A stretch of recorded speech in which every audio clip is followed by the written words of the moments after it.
बिस्मिल्लाहिर्रहमानिर्रहीम। अस्सलाम वालेकुम माय यूट्यूब फैमिली, कैसे हैं आप सब। उम्मीद करती हूँ आप सब ठीक ठाक होंगे। मैं भी बिल्कुल ठीक हूँ।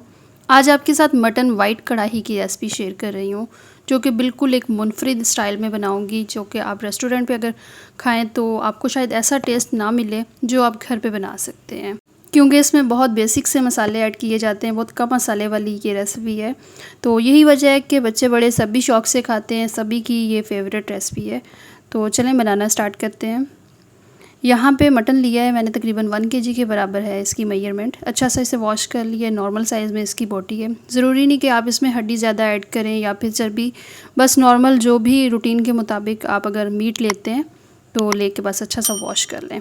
प्रेशर कुकर में हम इसे गलाएँगे, ऐड कर देंगे प्रेशर कुकर में। प्रेशर कुकर में भी अगर आप ना करें तो नॉर्मल भी आप कर सकते हैं, बस उसमें ये कि थोड़ा सा टाइम आपको ज़्यादा चाहिए होगा। लहसुन अदरक का पेस्ट इसमें ऐड कर देंगे, तकरीबन 2 या 3 टेबलस्पून के बराबर। साथ ही इसमें प्याज ऐड कर देंगे। बड़े साइज़ का 1 प्याज ले लें या फिर मीडियम साइज़ के 2 प्याज आप ले लें। 1 kg मेजरमेंट के हिसाब से ये कि काफ़ी होगा।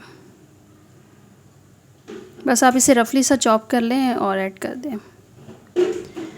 अब इसको गलाने के लिए जो इसमें पानी ऐड कर रही हूँ सिर्फ 1 कप है, क्योंकि हमने अगर इसे प्रेशर कुकर में गलाना है तो फिर इतना टाइम इसमें नहीं लगेगा। नमक जाएगा इसमें हस्बे ज़रूरत, या फिर 1 टीस्पून के बराबर ऐड कर रही हूँ। नमक जो है वो हमने पहले ही ऐड कर देना है, नमक हम इसमें बाद में ऐड नहीं करेंगे। अच्छा सा मिक्स करेंगे इसे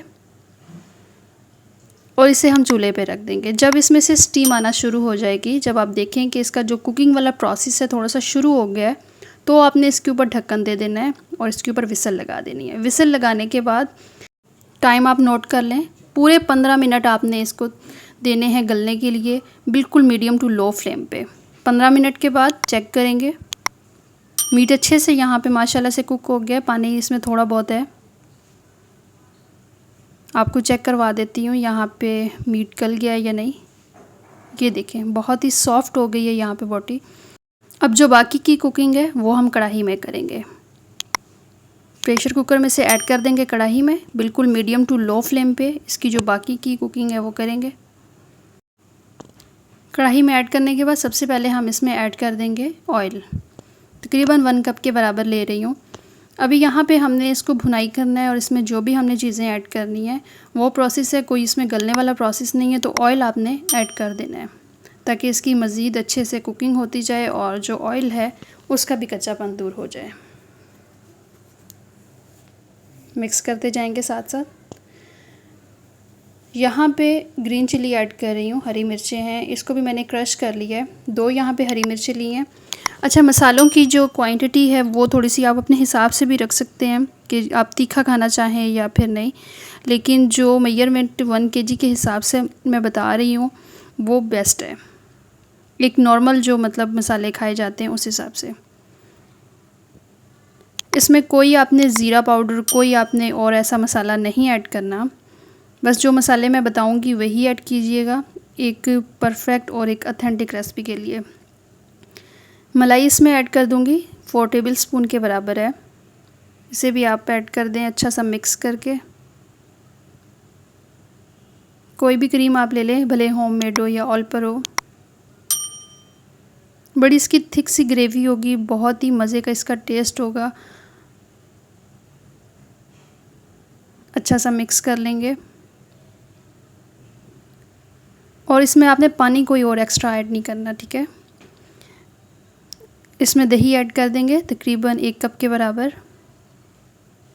दही और जो मलाई हमने ऐड की है, इन दोनों को अच्छा सा मिक्स करेंगे और इनका एक ना बड़ा रिच सा फ्लेवर होगा। अब यहाँ पे इसे मज़ीद हमने कुक करना है और इसमें जो मसालों में ऐड करूँगी वाइट पेपर, मतलब कि सफ़ेद मिर्च होती है, जैसे ब्लैक मिर्च होती है ना, ब्लैक पेपर, इसी तरह एक वाइट पेपर होती है, तो वो आपने ऐड करनी है। इसमें आपने ब्लैक पेपर नहीं ऐड करनी, ठीक है, क्योंकि अगर आप इसमें काली मिर्च ऐड करेंगे कुटी हुई या फिर पिसी हुई, तो उससे ये कि सालन बिल्कुल ब्लैक हो जाएगा और वो फिर वाइट कढ़ाई नहीं रहेगी।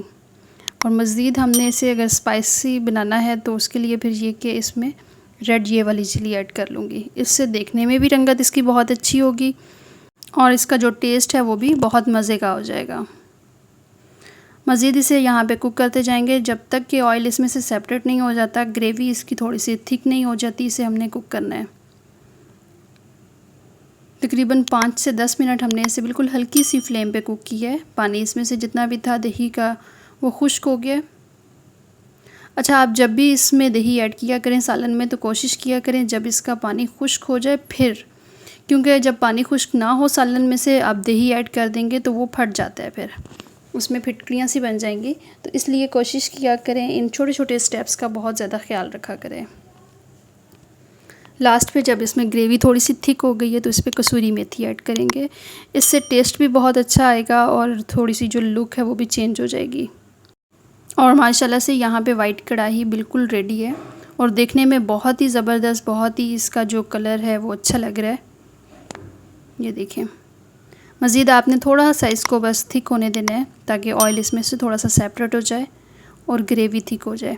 आप इस स्टेज पे अगर इसे मतलब थिक नहीं करना चाहते, इस तरह की इसकी ग्रेवी रखना चाहते हैं तो भी बिल्कुल परफेक्ट है। सबसे लास्ट में इसमें हरा धनिया ऐड करेंगे खुशबू के लिए। अब यहाँ पे सर्व करके दिखाती हूँ। माशाल्लाह से बहुत ही परफेक्ट और बहुत ही ऑथेंटिक सी रेसिपी बनी है। ये आप चेक कर सकते हैं, बिल्कुल ऑयल सेपरेट है, ग्रेवी अलग है और ऐसा नहीं है कि इसमें मसाले नहीं हैं। मसाले भी बिल्कुल एक जो परफेक्ट मेजरमेंट होती है उसके मुताबिक इसमें मसाला भी है। और अगर बहुत ज़्यादा मसाले आप खाना पसंद करते हैं तो आप इसमें जो वाइट पेपर है उसकी क्वांटिटी आप थोड़ी सी बढ़ा सकते हैं। और उम्मीद करती हूँ रेसिपी आपको अच्छी लगी होगी। अगर रेसिपी अच्छी लगी है तो चैनल को ज़रूर सब्सक्राइब कीजिएगा, वीडियो को लाइक करें, शेयर करें, साथ में लगे बेल आइकन को भी ज़रूर प्रेस किया करें ताकि आने वाली हर नई वीडियो आपको मिल सके। अपना बहुत सारा ख्याल रखें, दुआओं में याद रखें और नेक्स्ट वीडियो तक के लिए इजाज़त दीजिए। अल्लाह हाफ़िज़।